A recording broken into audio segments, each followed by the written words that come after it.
atong 15 minutes. family herbalist, Wala na. Mr. Doreen Lahot. Men, maayong hapon kanimo.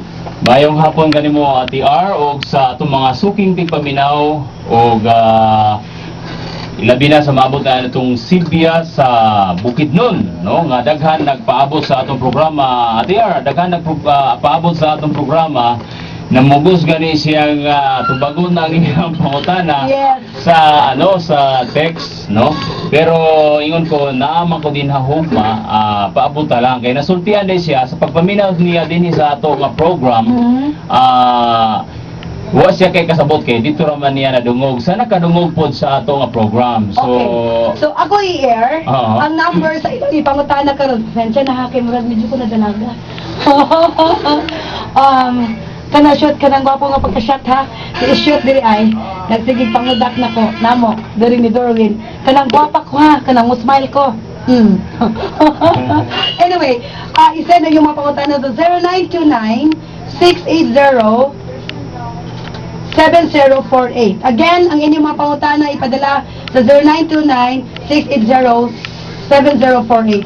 With ita maglangan, daghang kay pangutana, kagahapon ingon siya o sa kainahan, gi-flu kuno siya. Ang iyang anak dependent kaayo sa iyahang kay breastfeed man. Ayan, Dili ba yes. makadahon sa iyahang anak nga gi-flu siya, naginom siya mga antibiotic. yeah, actually kung ato tanawon basihanan na to ang natural remedy. O dili siya maayo sa bata nga ang mama nag-inom siya og mga antibiotic. Dili siya maayo labi na ang mga antibiotic nga gigamit for long term. Okay? So dapat mo-focus siya dito sa mga makuha lang sa natural. Okay?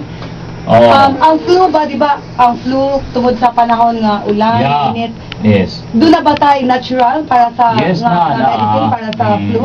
Actually, kung imong tanawon, ingani nga mga panahon, dapat bantayan nato ni dapat naatay prevention, dapat na atimanon nato ang atong panglawas karon, atong hatagan og panahon because the weather is not good. So kailangan hatagan mo siya panahon, no? No, ang mga unang nga mga pwede niya mahimo regarding yan na dapat mag deep breathing siya. Yeah. Tungod kay Deep breathing. during sa flu, no, either viral ba ang cause niya na or bacterial ba na or either na inflammation or mucosal problem ba na siya, then doon ay congestion nga nahitabo.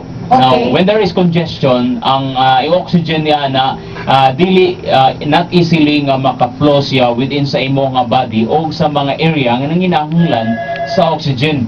So, Okay. kailangan mag-deep breathing ka. Ang pag-deep breathing, no, number 1 na siya nga exercise imong buhaton, yan nga panahon na,